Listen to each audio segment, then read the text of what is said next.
There's a culture within parts of Biden world that if you raise problems, that it can be deemed as potentially disloyal. And so I think like the most important aides right now are Mike Donilon, Bruce Reed, Steve Ricchetti, Anthony Bernal, First Lady's top advisor, and Annie Tomasini.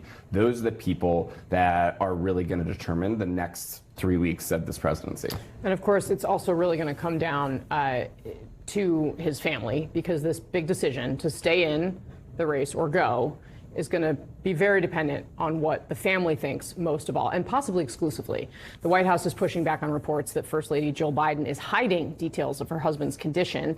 Other Biden family members, though, now suggesting the campaign needs to clean house. That's the staff.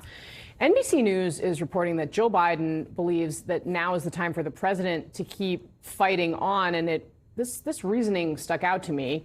They write, quote, she pointed to all they have endured since Biden decided to run for the White House, including attacks on Hunter Biden and criminal investigations into their son that have publicly exposed some of the family's darkest and most painful moments, to make the point that now was the time to fight. Two people familiar with the conversation said. Megan, you're nodding. Expound.